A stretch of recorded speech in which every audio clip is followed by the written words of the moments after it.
Assalamualaikum warahmatullahi wabarakatuh. Kami dari kelompok 3 yang beranggotakan saya Handewi, Khairunisa, Ratna, Sarimawaddah ingin mempresentasikan makalah kami yang berjudul Epistemologi Pendidikan Islam, Bayani, Burhani, dan Irfani. Pengertian epistemologi. Epistemologi adalah suatu cabang filsafat yang bersangkut paut dengan teori pengetahuan. Istilah epistemologi berasal dari bahasa Yunani yang terdiri dari dua kata, episteme, pengetahuan, dan logos, kata, pikiran, percakapan, atau ilmu.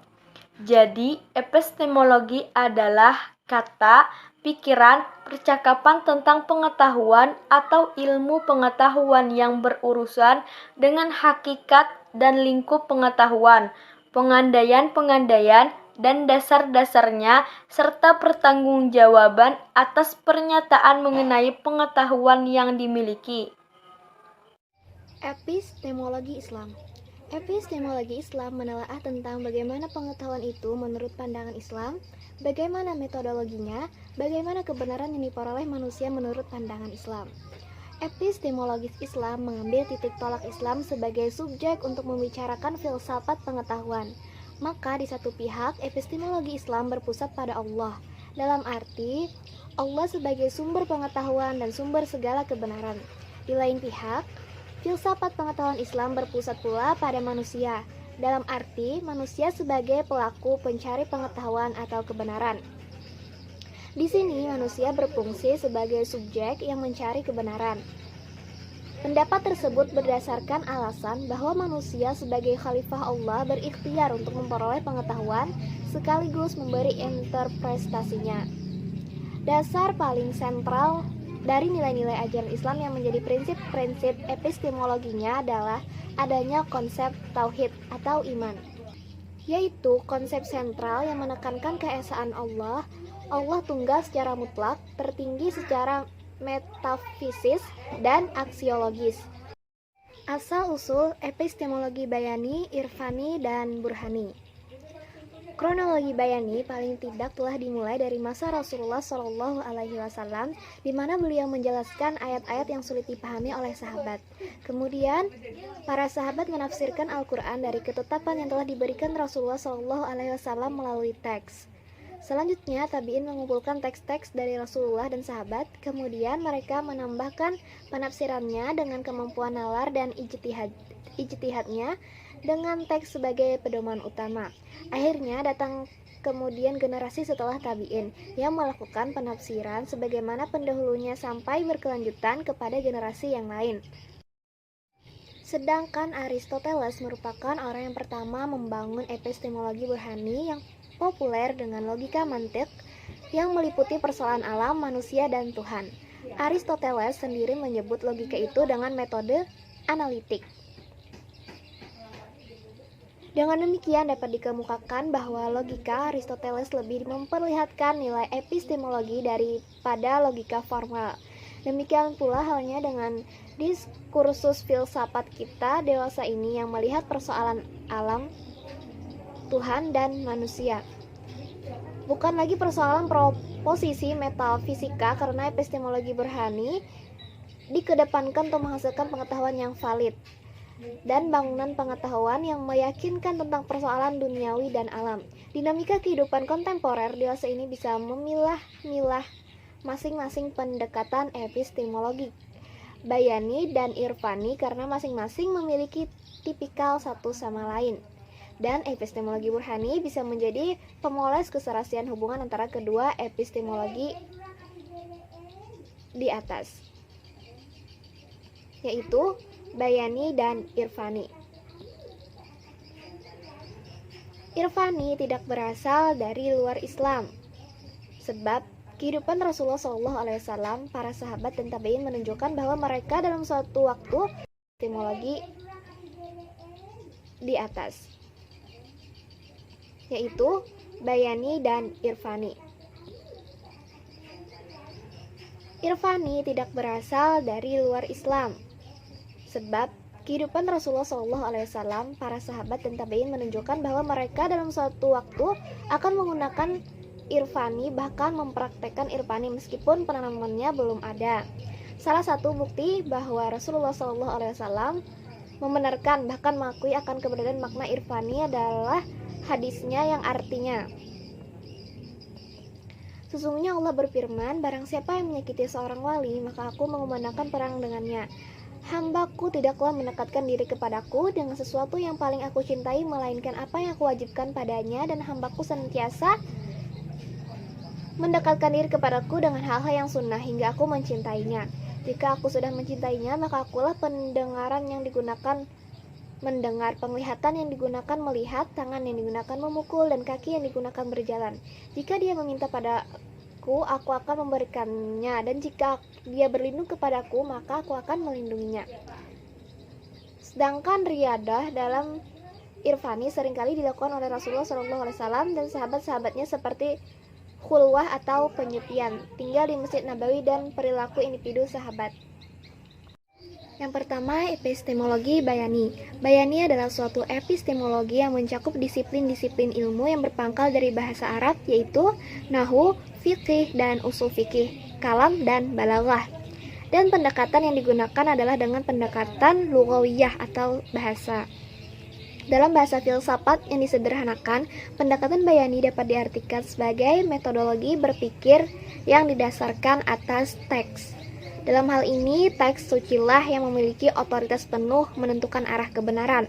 Fungsi akal hanya sebagai pengawal makna yang terkandung di dalamnya yang dapat diketahui melalui pencermatan hubungan antara makna dan lafaz. Dan dikatakan pula bahwa peran akal dalam epistemologi bayani adalah sebagai pengekang atau pengatur hawa nafsu, justifikatif, dan pengukuh kebenaran. Yang kedua, epistemologi irfani. Pengetahuan irfani tidak didasarkan atas teks seperti bayani, tetapi pada kasyaf, tersingkapnya rahasia-rahasia realitas oleh Tuhan. Karena itu, pengetahuan irfani tidak diperoleh berdasarkan analisa, tetapi dengan olah rohani, di mana dengan kesucian hati diharapkan Tuhan akan melimpahkan pengetahuan langsung kepadanya.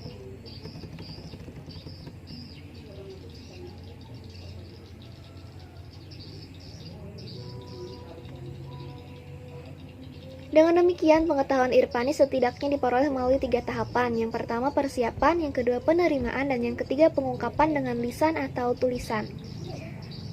Tahapan pertama, persiapan. Untuk bisa menerima limpahan pengetahuan kasyaf, seorang harus menempuh jenjang-jenjang kehidupan spiritual.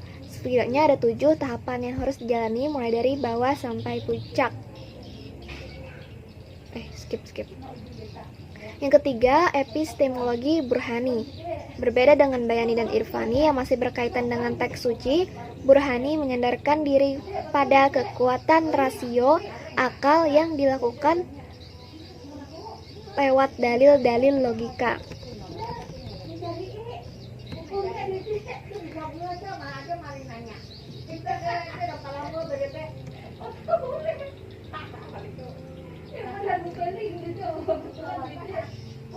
Epistemologi burhani menekankan visinya pada potensi bawaan manusia secara naluriah, indrawi, eksperimentasi, dan konseptualisasi.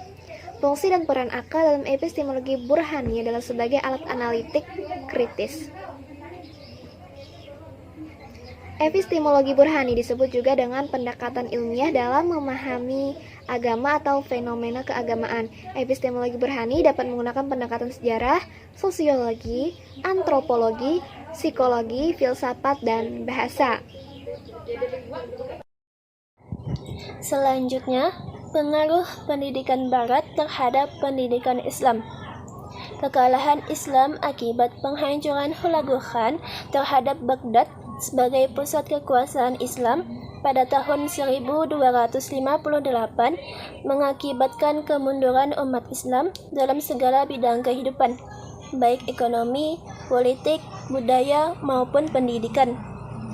Pasca penghancuran itu, pendidikan Islam tidak lagi mampu menjadi alternatif bagi para pelajar dan mahasiswa dalam skala internasional yang ingin memperdalam ilmu pengetahuan. Pembahasan-pembahasan serius dalam bidang kebudayaan atau sastra, filsafat, dan teologi yang seringkali dilakukan para ilmuwan yang hidup pada zaman kejayaan peradaban Islam hilang sama sekali.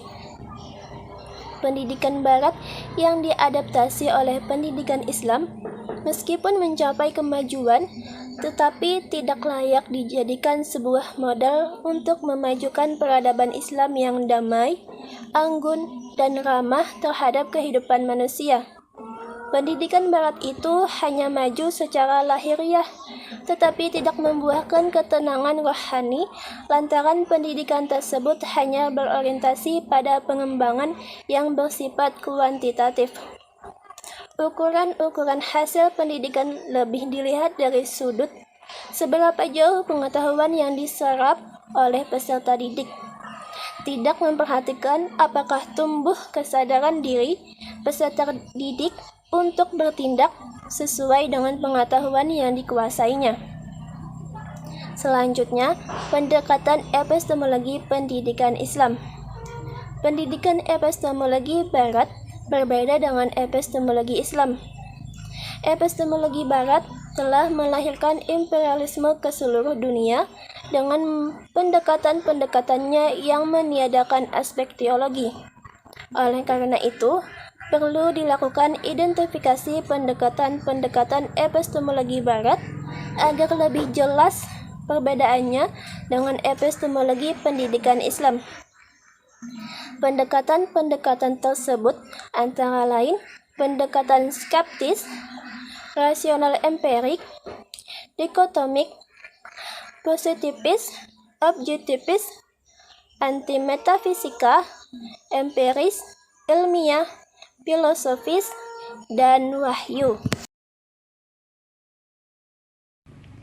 Hakikat epistemologi pendidikan Islam. Epistemologi adalah cabang ilmu filsafat yang mempelajari tentang hal-hal yang bersangkutan dengan ilmu pengetahuan dan dipelajari secara substantif.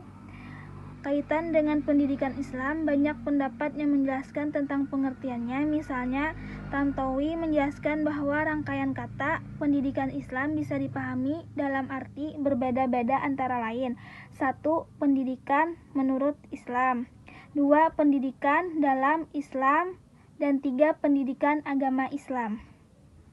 Pertama, pendidikan menurut Islam berdasarkan sudut pandang bahwa Islam adalah ajaran tentang nilai-nilai dan norma-norma kehidupan yang ideal yang bersumber dari Al-Quran dan hadis. Pembahasan mengenai pendidikan menurut Islam lebih bersifat filosofis. Kedua, pendidikan dalam Islam berdasar atas perspektif bahwa Islam adalah ajaran, sistem budaya dan peradaban yang tumbuh dalam dan berkembang sepanjang perjalanan sejarah umat Islam sejak zaman Nabi Muhammad SAW sampai sekarang. Ketiga, pendidikan agama Islam muncul dari pandangan bahwa Islam adalah nama bagi agama yang menjadi panutan dan pandangan hidup umatnya. Sistem epistemologi pendidikan Islam. Demi kepentingan antisipasi terhadap meluasnya pengaruh Barat terhadap pendidikan Islam, kandatipun terlambat. Kita masih perlu meninjau sistem pendidikan Islam. Tampaknya sistem pendidikan yang ada sampai saat ini masih menampakkan berbagai permasalahan Barat dan serius memerlukan penanganan dengan segera.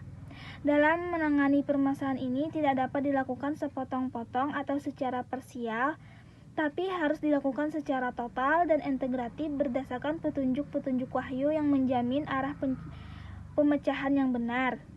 Dengan mengubah sistem pendidikan Islam sesuai dengan petunjuk-petunjuk wahyu diharapkan mampu merombak tatanan menjadi pemikir yang energik, produsen dan produktif, pengembangan yang kreatif, atau pekerja yang memiliki semangat tinggi pada masing-masing kondisi. Ini dilapisi iman, takwa, dan akhlak yang mulia. Untuk mendukung renovasi sistem pendidikan Islam tersebut, sistem pendidikan kita harus mengandung sebuah misi penyampaian wawasan atau passion Islam Sebaliknya, kita harus menolak sistem pendidikan yang didasarkan atas paternalisme dan yang memaksakan perspektif-perspektif yang asing bagi masyarakat kita. Agaknya penting disadari bahwa tidak mampu mengubah sistem pendidikan secara mendadak tanpa mengubah struktur. Baiklah, itu tadi presentasi dari kami. Selanjutnya, sesi tanya jawab yang akan dilanjutkan di grup WA.